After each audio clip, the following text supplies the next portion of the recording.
Every Tuesday morning for 8 years, the same white delivery van from Hargrove Hospitality Group pulled up to the same narrow loading dock behind a strip mall in Decatur, Georgia, and dropped off another pile of ruined tablecloths, torn server aprons, and stained chef coats in black garbage bags. No call ahead, no damage report, no apology. Just a crumpled work order tucked under a rubber band, a pickup deadline circled in red pen, and whoever was driving that van was gone before the bags hit the floor. The man who picked them up every time was Aldous Brenner. He was 44 years old, and his hands were permanently stained with the ghost outlines of other people's messes. Ink transfers from embroidery machines, bleach spray from fabric restoration, the faint chemical smell of solvent that never fully washed out, no matter how long he scrubbed. Medium height, broader across the shoulders than he looked at first. Hair that had gone silver at the temples earlier than it should have, the kind of early gray that comes not from genetics, but from years of carrying weight that wasn't supposed to belong to one person. His shop was called Brenner Stitch and Restore.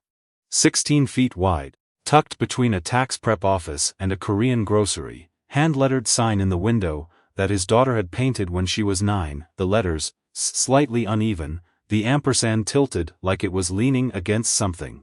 He'd never replaced it. Inside 3 industrial sewing machines, 2 steam presses, a commercial embroidery unit he'd bought secondhand and rebuilt himself over 2 weekends, and a workbench along the back wall where the hard cases lived, the burn holes, the shredded cuffs, the linen tablecloths that had somehow been ironed with something that wasn't an iron.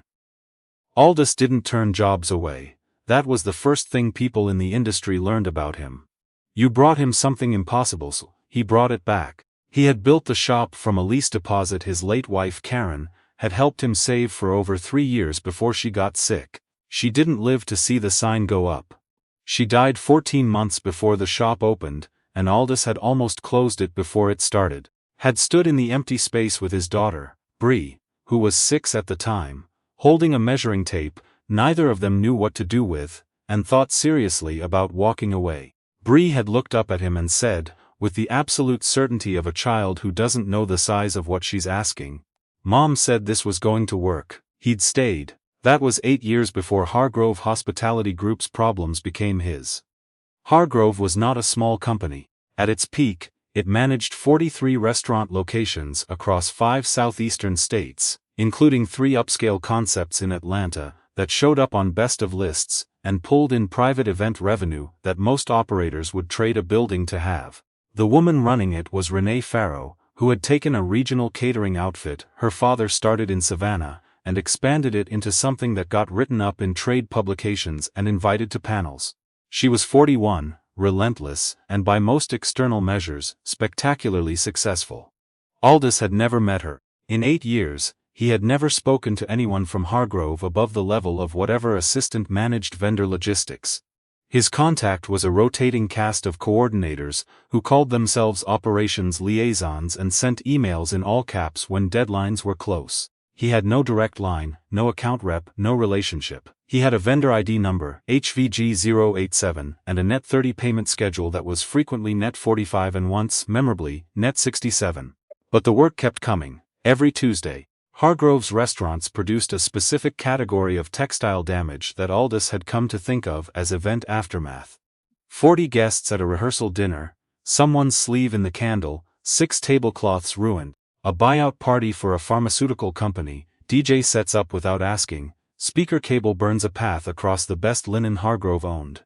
A wine dinner where the sommelier's cart tipped and took out a server's full uniform and 3 chair covers in one fall. All of it ended up in black bags. All of it ended up at Brenner Stitch and Restore. In 8 years, Aldous had restored or reconstructed over 400 individual pieces for Hargrove's account. He had saved the company, by his own rough calculation, somewhere between $60,000 and $90,000 in replacement costs. He had never been thanked in writing. He had been mentioned in a vendor performance review once, which he found out about only because a coordinator accidentally forwarded him the wrong email chain. The summary read, HVG087, consistent turnaround, knows escalations. That was it. He'd printed it out and taped it inside the supply cabinet door as a joke. Bree had seen it and asked what it meant. He told her it was a compliment.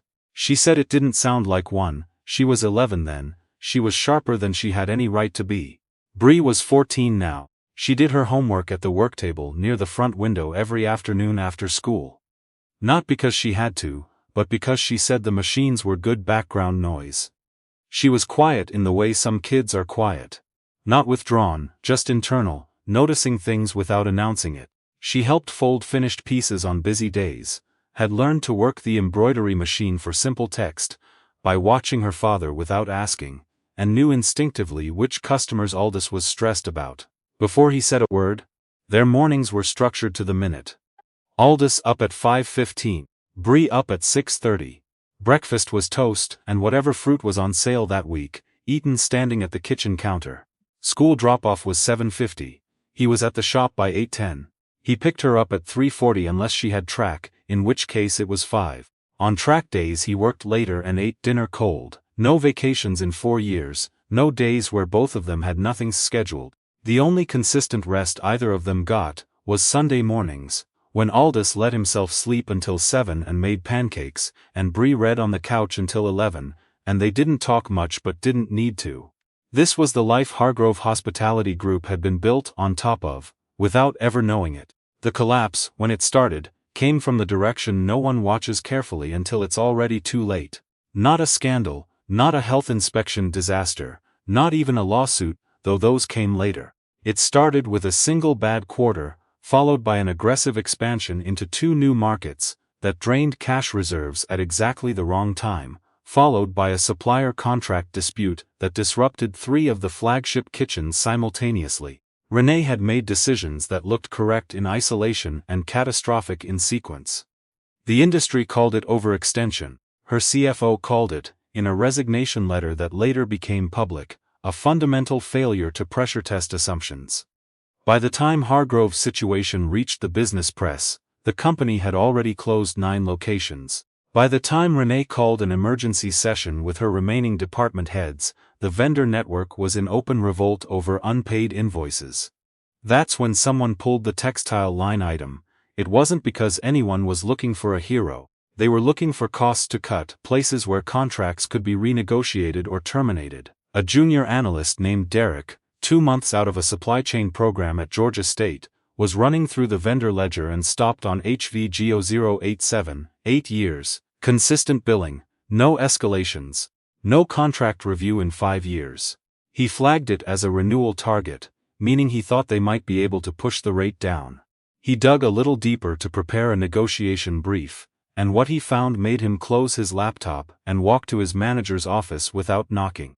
The restoration rate for pieces serviced by HVG 0087 was 94%. The industry average for commercial textile restoration vendors was 61%. The estimated cost if Hargrove had replaced, rather than restored every piece in the last 8 years, was a number that Derek double-checked twice, because he thought he'd misplaced a decimal. He hadn't. The number was correct. His manager brought it to Renee. She stared at the file for a long time. Then she asked a question that apparently no one in her organization had ever thought to ask before. Has anyone actually been to this shop?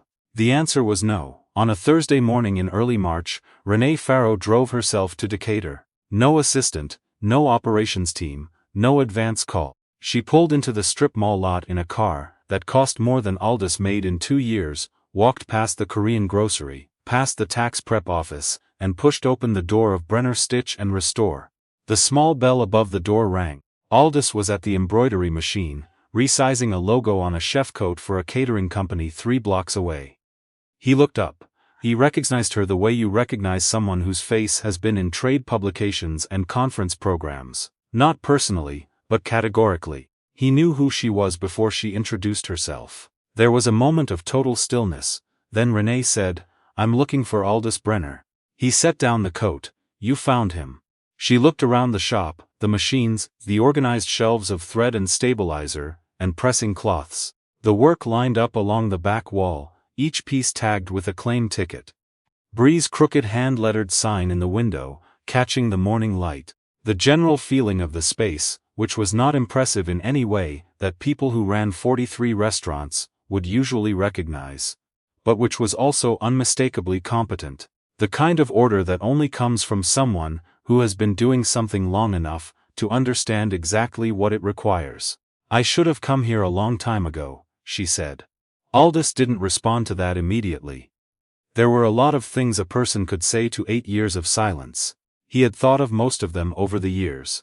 But what he actually felt in that moment was less like vindication and more like tiredness. The particular tiredness of someone who has been right about something for a long time and gets no satisfaction from being proven right because the cost was already paid. "What can I do for you?" he said.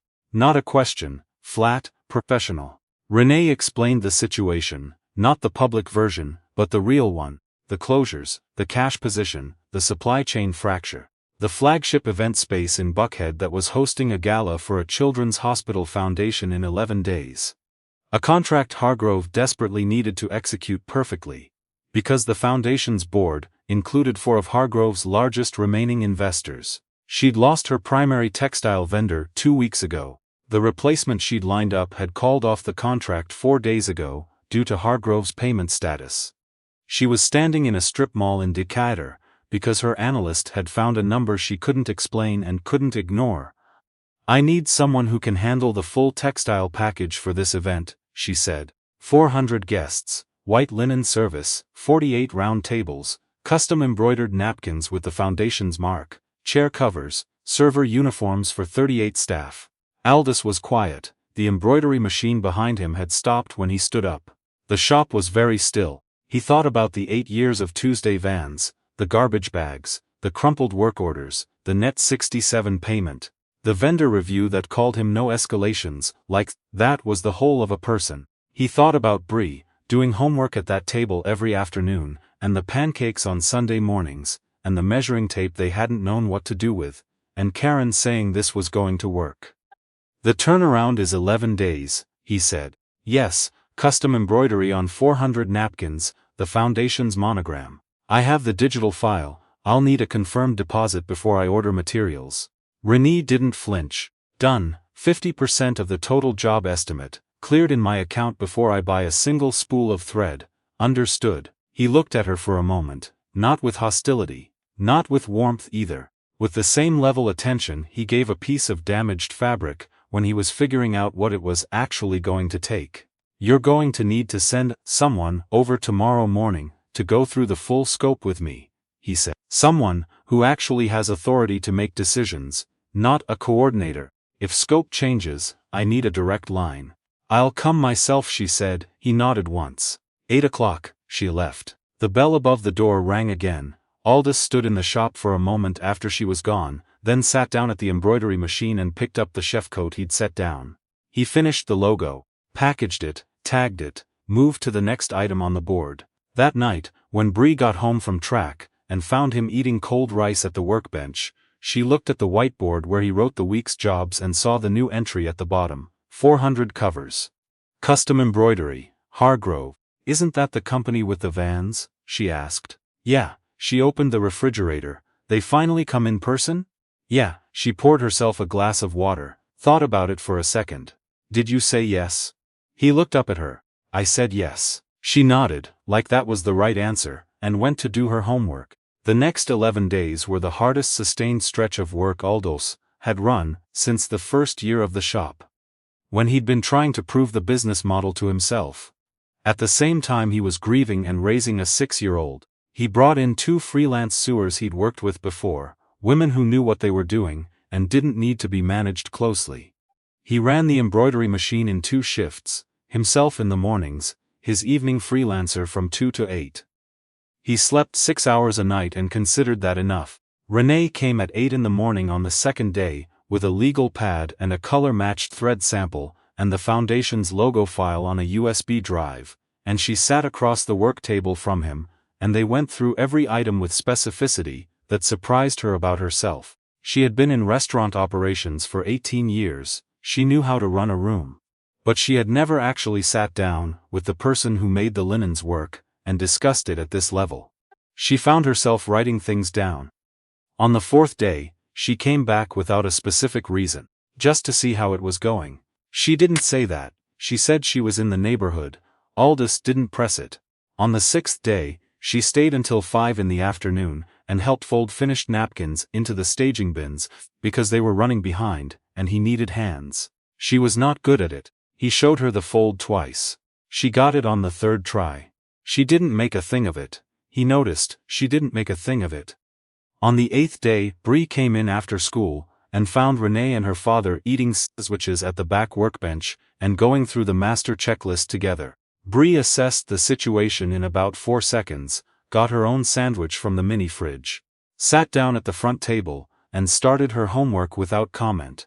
Renee watched her from across the room, with an expression Aldous clocked, but didn't address. Later, when Renee had gone and Bree was packing up her backpack, she said, without looking up, "She seems like she feels bad." Aldous was closing out the job board. "That's not our problem." Bree considered this. "No," she said, "but it's probably hers." He looked at her. 14 years old. Karen would have said exactly the same thing in exactly the same tone. "Go start the car," he told her. The event went without a problem. 48 rounds, white linen pressed and staged. Custom embroidered napkins folded at each place setting, the foundations mark-centered and even. Server uniforms cleaned and detailed, chair covers installed by the venue crew using Aldous's prep instructions. 400 guests, a children's hospital foundation, and 4 of Hargrove's most important investors in the same room, and nothing in that room said anything, except that the organization running it knew what it was doing. Renee stood at the back of the event space an hour before guests arrived and looked at what had been assembled in 11 days from a shop with 3 machines and a 16-foot storefront, and felt something she hadn't felt in months. Not relief. Something more honest than relief. The recognition of what competence actually looks like when it isn't dressed up to impress anyone. She called Aldous from the parking garage afterward. He answered on the second ring. "It was perfect," she said. "Good," he was clearly doing something else. She could hear the machine running in the background. "Aldous." She paused. "I want to talk about a longer arrangement, a real contract. Not vendor codes and work orders. Something with a relationship in it." He didn't answer immediately. "I also want to talk about something else," she said. "I've been trying to figure out how to rebuild what Hargrove should have been instead of what it became. I need people around me who understand what it costs to do something right. I think you're one of those people." "I'm a tailor in a strip mall," he said. "You're the person who kept my company's reputation intact for 8 years, while no one who worked for me knew your name," she said. "That's not what I'd call a tailor in a strip mall." Another pause. "Come by Monday," he said finally. "We can talk." She said she would. She meant it. Months later, the arrangement they reached looked nothing like any contract Hargrove had run before. Aldous retained full ownership of Brenner Stitch and Restore, no acquisition, no merger, no relocation. What changed was the structure of the relationship. A formal service partnership with Hargrove's remaining event portfolio, a direct line to Renee and her operations director, a rate that reflected what the work actually cost, and payment terms that were net 15. He also accepted, after 3 separate conversations, and 1 significant revision of the scope, an informal consulting arrangement on Hargrove's vendor standards. A project that had started with Derek's spreadsheet and turned into a much larger audit of how the company treated the people, quietly holding it together. He didn't change his hours. He still dropped Bree at school at 7:50, still picked her up at 3:40 or 5 on track days, still made pancakes on Sunday mornings, still ate cold rice at the workbench more nights than he'd admit to anyone. But Tuesday mornings were different now. No vans, no garbage bags, no work orders tucked under rubber bands. Instead, a standing call with Hargrove's events coordinator to walk through the upcoming week. A relationship with actual names in it. A system that treated the work, and the person doing it, like both of them mattered. Bree noticed the change before she said anything about it. She noticed it in him, the way children notice things in parents, not the surface details but the pressure underneath. The particular quality of his stillness after a phone call versus before. The difference between the silence of someone managing something and the silence of someone who doesn't have to manage it alone anymore. One evening she looked up from her homework and said, "You seem less tired." He was threading the embroidery machine. He didn't look up. "I'm still tired." "I know," she said, "but it's different." He didn't argue with that, because she was right, and he knew she was right. and they both understood that some things don't require a longer conversation than the one they'd already had. The crooked sign in the window, the one with the tilted ampersand that Bree had painted at 9 years old, was still there. He'd had 3 different people offer to design him a new one in the past year. He'd told all 3 of them no. Some things earn the right to stay exactly as they are. The sign was one of them. He kept the vendor review printout inside the supply cabinet door too. He'd thought about taking it down when the relationship changed. But he left it, not as a reminder of the slight. As a reminder of the distance between how people measure things and what things are actually worth. Those are rarely the same number, and the people who understand the difference are the ones you want in the room when everything else is falling apart. Hargrove Hospitality Group survived. Not the same company it had been. Smaller, more careful, more honest about what it depended on. Renee spent the better part of a year having conversations she'd avoided for a decade, and most of them were harder than the one she'd had in the strip mall in Decatur. But that one had made the others possible. Aldous kept stitching things back together. That's what he'd always done. It just finally had a name attached to it.